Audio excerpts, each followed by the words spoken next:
Ladies and gentlemen, the world just flipped upside down. The same man that they called Hitler, the same man that they said would start World War III, just ended one. In fact, moments ago, President Donald J. Trump, yes, the sitting president of the United States, confirmed what no so-called diplomat could do in decades. A full-scale peace deal between Israel and Hamas. And now the entire planet is reacting. In fact, from Malta's foreign minister nominating him for the Nobel Peace Prize to world leaders scrambling to issue statements. The shockwaves are unstoppable, folks. CNN panels are falling apart live on air. Democrats are hiding from their cameras. And even Europe, yes, Europe is praising Trump's leadership. But this is not all, guys. In fact, the backlash inside the MAGA movement is just as explosive. Some are calling it his greatest achievement. Even, others are saying that it's the ultimate betrayal. And in the middle of it all, the United Nations just dropped a bombshell that no one saw coming. In fact, this isn't just politics anymore. This is biblical.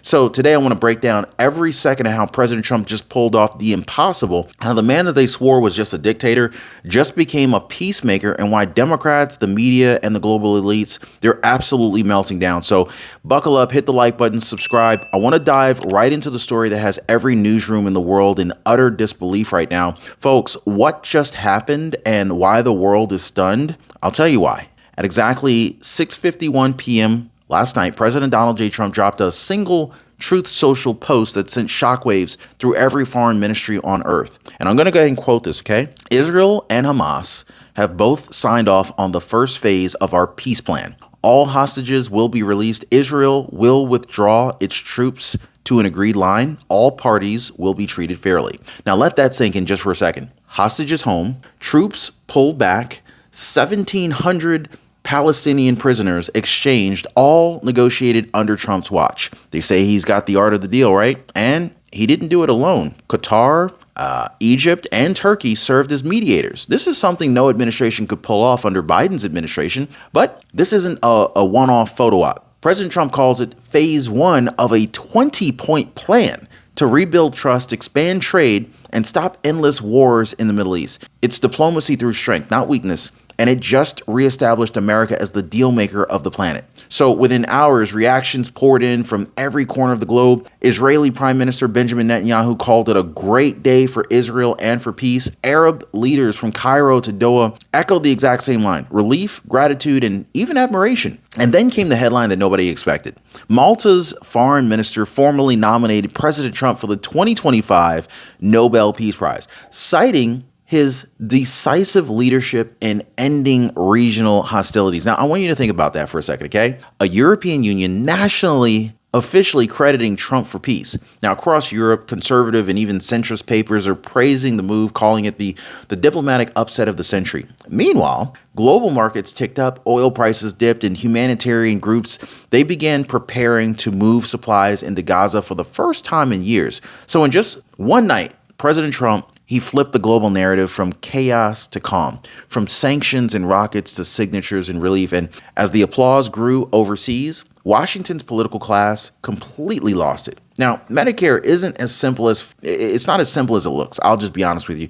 It really isn't. In fact, calculus is probably simpler than Medicare. I mean, have you ever looked at all the different options in the fine print? Plans often hide costs inside the details, hoping you won't see them. Things like rising copays, your doctor's in network today, but your doctor's going to be out of network next month, and they don't tell you. Uncovered prescriptions until you go to get it for free and you realize, oh, it ain't free, got to pay for it. Network gaps, man, I can go on and on. This is why I partner with Chapter, because they uncover the hidden costs that are buried in your Medicare plan and they help you to avoid them. Now, Leslie, she thought her Medicare plan was fine, right up until Chapter showed her that she was wasting $1,000 a year. Now, I don't know about you, but I ain't trying to waste $1,000 a year. So let me ask you, are you okay with hidden costs, or will you do what most people are already doing, cutting them out? Now, most people, they're already dialing that phone number right there. You see that number right there? Yeah, they're calling that number already.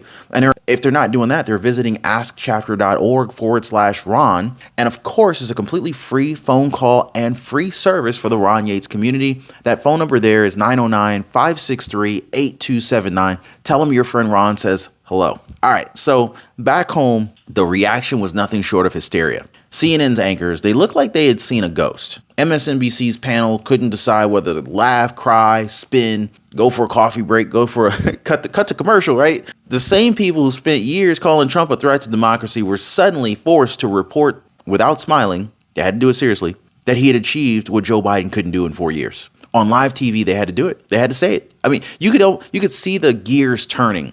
How did he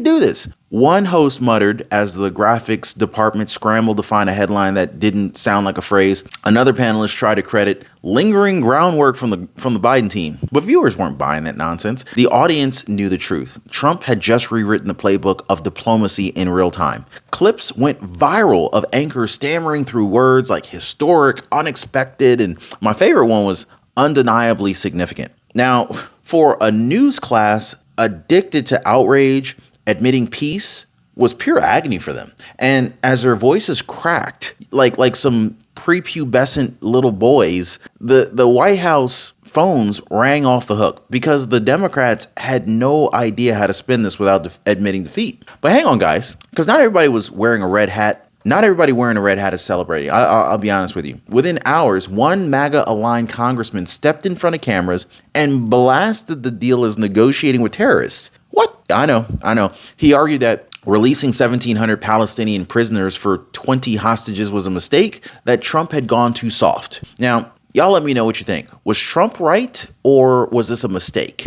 Just drop a right or a mistake to let me know what you think on that one. Yet, even those skeptical voices really couldn't ignore the outcome. The rocket stopped, the hostages are coming home, and the world's talking about American leadership again. Now, in the end, this tension doesn't weaken Trump. It shows that his movement is big enough to argue and still win. Because while a few question the method, nobody could really deny the result of it. So, folks, this is really what the complete narrative collapse looks like. For nearly a decade, the Democrat establishment and the corporate media told America the exact same lie. Trump cannot be trusted on foreign policy.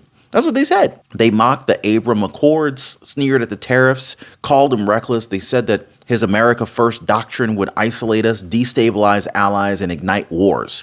But what do we see now? A peace plan that every so-called expert said was impossible, signed, sealed, and already reshaping the Middle East. Democrats who once filled cable shows with lectures about democratic norms, they're now silent. And they can't even tweet. They can't clap. They can't even fake a smile right now. The same pundits who said Trump was dangerous, they're now being asked the question that they were never prepared for. Well, what if he was right? And they never even considered that one. The party that weaponized outrage is out of ammo because when peace wins, propaganda dies. And every single liberal network just watched its favorite storyline disintegrate in real time. And that was painful for them to watch. So then came the headline that broke the internet, guys. Early this morning, Malta's foreign minister officially nominated President Trump for the Nobel Peace Prize. The announcement was met with applause overseas and pure panic in Washington. Now think about that. The same European elite who mocked Trump 5 years ago, they're now putting his name beside Dr. Martin Luther King Jr. and Mother Teresa. Conservative outlets, they hailed it as justice. The Nobel Committee's phones lit up. World leaders issued congratulations. And the White House, well, they played it cool too. No gloating, no victory lap, just Trump saying, blessed are the peacemakers. But behind the scenes, Democrats are absolutely terrified because if Trump actually wins that Nobel, well, it doesn't just rewrite history. It erases the entire narrative that they've spent years trying to build. And so whether the committee caves to pressure or crowns him anyway, one thing's rather clear. Trump is now part of a conversation that no liberal in America ever wanted him to enter, the conversation about greatness. So the question that everyone's asking right now is simple. How did he do it? How did Donald J. Trump, the man who was banned from half the world's conferences, suddenly become the bridge between sworn enemies? I'll tell you what, it sure wasn't luck. It was leverage. When Israel struck Hamas leaders in Qatar last month, Trump didn't just condemn the violence. He forced Netanyahu to apologize and in the same breath offered a security guarantee to Qatar. That sent a clear message. This administration plays chess, not checkers. Then came the real magic. Trump used back channels through Turkey and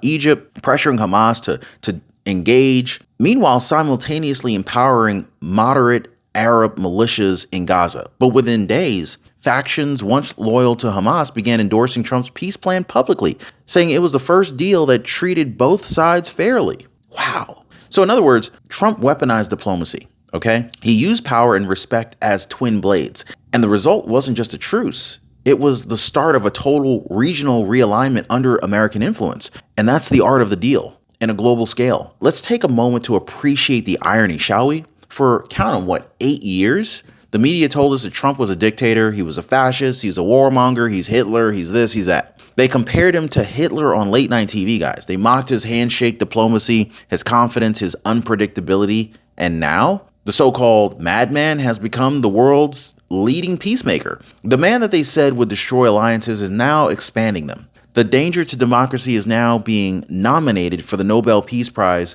by a European government. Even the most anti-Trump historians are now choking on their own sound bites. MSNBC's panels are spinning in circles, muttering about optics and timing, while the American people are seeing the truth with their own eyes. It's poetic justice. The louder they shouted tyrant, the more peace he built. And the world just witnessed the ultimate reversal. The man they tried to cancel now defines history itself. So now, as the dust settles, everyone's asking the same thing. Well, what's next? Because this isn't over. This is just the beginning. President Trump has already announced that he'll travel to the Middle East this weekend, addressing the Israeli Knesset and personally greeting the hostages as they're released. Can you imagine the images that are going to come out? Imagine Air Force One touching down, Trump shaking hands with families, cameras flashing as the man once branded dangerous delivers peace in person. It's almost like hand delivered. And remember, this is just phase one of a 20-point plan. Ladies and gentlemen, future phases reportedly include a regional trade alliance, joint security force, and new economic zones spanning Israel, Egypt, and Jordan. Some insiders are even calling it the Abraham Accords 2.0. But make no mistake, the stakes are enormous. If it holds, Trump could permanently reshape the balance of power in the Middle East. Now, if it fails, the globalist left will scream, well, we told you so. Either way, the world is watching, and President Trump holds the pen that writes the next chapter. So here's where you come in, okay? You're not just watching history. You're a part of it, really. I mean, the same people who voted, who prayed. Did anybody vote for President Trump? If you did, drop a 47 down below. And the same people who voted, who prayed and believed when the media laughed at them and laughed in your faces, you're the reason why this moment is even possible. I mean, think about it. The elites, they don't want you to feel that power. They want you to feel distracted. They want you to feel divided. And they want you to feel like you're too tired to notice that we are winning again. But right now, as world leaders salute President Trump and as the Nobel Committee weighs the unthinkable, the truth is crystal clear. The American people, they were right all along. So ask yourself, how far can this movement go if peace in the Middle East is now a reality? Like, what other impossible promises are about to come true? Right? I mean, drop your thoughts down below because I read them all. Do you believe President Trump deserves the Nobel Peace Prize? If you do, just let me know. I want to hear from you. Or does this victory already speak for itself? Either way, folks, the world just changed. The globalists are panicking, and America, well, they're kind of scared about this, but we just getting started. Like, subscribe, share this video everywhere because this is one video they do not want the world to see. I'll see you next time. Hey, by the way, guys, if you're one of the real ones who really enjoy what we do here on the channel, you've got to check out the Inner Circle. This is where our true supporters get exclusive access to content that I just can't share here, completely commercial free. It's also the best way to keep this channel going strong. So if you want to be a part of something special, join us over there. Links in the description or in the pinned comment down below.